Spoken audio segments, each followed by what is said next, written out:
Welcome to Recovery Inspired Hope. I am so excited here to be with my very good friend, Brandy Anderson, and we are working on a very special project. And Brandy is going to tell us all about it. Brandy? Okay. All right. Thank you, Jamie.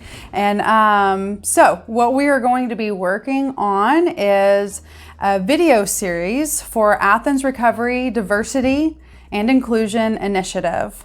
It was an initiative started the middle of last year out of realization that something needed to change. A lot needed to change. But what could I do, right? I'm a white woman in Athens. I live a very privileged life. I felt super unqualified to talk about it. And I sat one morning with my daughter. We're in a transracial adopted family. And I ran my fingers through her hair. And I listened to Shonda's, she was giving us a talk on social media. And I watched the way that Rain just intentionally watched her. And I felt moved. And I said to myself, or maybe it was HP, that said, Higher power. Or God. Yes. That if I don't feel as if I could say something, how many other people feel as if they can't say something? I didn't want to be ignorant. I didn't want to hurt anybody's feelings. I didn't want to say the wrong thing. I didn't want to make things any worse than they already were. Mm-hmm. However, I've been taught to use my voice, and that Rain's story, your story, my story, it has the power to change people's minds, to change people's perspectives. And I decided that day that there was something that I had to do. And I was probably going to upset some people along the way. Mm-hmm. But that's okay. And how did you kind of get up the courage to get in this uncomfortable position to speak? Where did that come from? Well, the media played a big part in it, bringing light to social injustices that have been happening for centuries. Although we've came a long ways, we still have so much further to go. Right. And recognizing at that time of just really kind of taking inventory of the recovery community and recognizing how white it is, how much diversity lacks, and why, and do people feel included? What we know is that the recovery community is not a reflection of the population of Athens. Very true. What we know is that people of color get incarcerated at a higher rate than white people. And a lot of people don't want to talk about this. It makes them uncomfortable. However, somebody needs to be having these conversations. And so I went through a series of just reaching out to my Black friends, people I trust, and saying, how can I support you? What can I do for you right now? Right. And listening to them and allowing them to lead me. And so the initiative is not something that Acceptance Recovery Center is doing. I am the founder and CEO of a local recovery residence. This is something that Brandy feels called to participate in, to be a part of, to help create spaces. To help create a space for candid, courageous conversation in regards to diversity and inclusion to ignite sustainable change and movement to transform the recovery community. So we're going to be doing a video series, right? Yes. And so in this video series, who are we presenting it to? Well, we're going to figure out who will listen to us, right? So we will listen. So we've had a series last year of listening sessions, of panel discussions, of symposiums. And then we had a goal of bringing recovery stories into the community and hosting, serving food and allowing resources to come into the community, set up booths and share the type of resources they have, listen to people's stories. And however, COVID kind of put a damper on that, right? We're still very much in a pandemic. It's not safe to be going into the community, gathering with large crowds of people. And so I humbly asked you if you would please consider, helping us share the message in a way that is appropriate and safe for 2021. And so that's where we are here now. We are starting this video series. We are going to put it on social media, on your YouTube channel.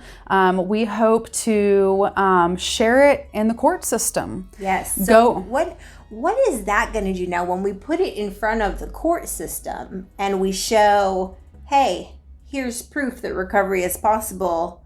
Why are we not getting everybody in recovery? The same opportunities, regardless of their skin color.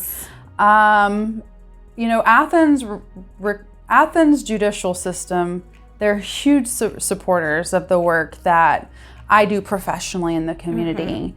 So I believe that we will have a seat at their table. Absolutely. And that they will be changed and moved by people's vulnerability to share about what's went well of entering into the recovery community and what could be done better. Absolutely. And so I could say by my perspective, but that's not my lived experience on what we can do better to bring more people of color and more Latinos, BIPOC into the recovery community. And so that's what I hope that we find out. We find out what we've done well and what we can do better, and then challenge people in the community to also take action and make change. And the key here is sustainable change. So if we don't say anything, we're not creating an opportunity for change.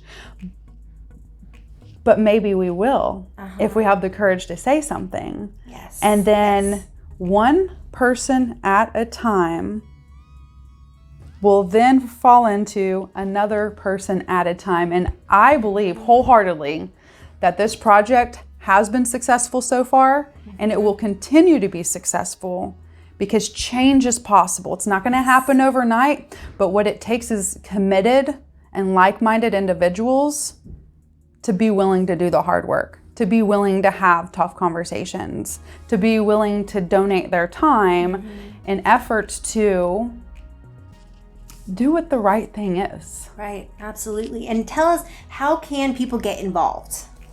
Sure. So we need lots of help. We need help.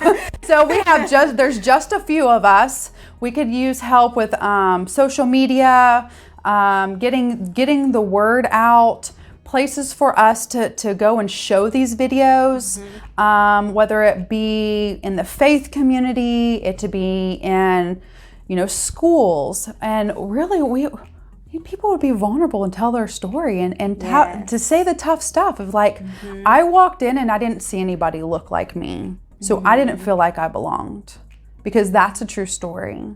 To have people say, my father taught me if I get pulled over, whether I'm doing the wrong thing or the right thing, I put my hands on the wheel and I look forward. We need people to share that and say that, whatever their reality is. Maybe that's not their reality. So that people will have the opportunity to understand what's really happening in our community, have the courage to tell their story, have the courage to enter into recovery, even though it may be seen as a weakness or the stigma. And ultimately, we want to save people's lives. We want to give them opportunities they otherwise wouldn't. And if we continue to do this and continue to do this, then other people are going to join this cause. Other people are going to be willing to have tough conversations, even though they might be scared they're going to hurt somebody or say the wrong thing. But what I've found is that people will hold me accountable. They'll say, Brandy, you might want to, do something different, or do some more research, or do your own self-work. And those people I trust and respect. And so I'm going to listen to them and know that my heart's in the right place. Absolutely. That's just what I was thinking. We as recovery influencers, our heart is in the right place. Our heart is for recovery. We want to bring as many people out of that fire as we can. And whatever obstacles we have to go through to get to them, we are willing, and we have the courage, and we have the faith to do so. Yep. Yes. So you want to join us? You want to come hang out with us? Absolutely. So you can contact Brandy Anderson, or you can contact me, and we will get you either on camera or behind camera, or whatever it is that sharing stuff on social media, yes. making newsletters. My email is brandy@arc-ga.org. So just feel free to shoot me an email. In the link. Okay, Yes, I'll excellent. Put that in the link. Awesome. Well, thank you so much, Brandy. We're so excited for you guys to see what we have coming up and who is going to be courageously speaking out on this. So we will see you soon on Recovery Inspired Hope. Bye. Thank you.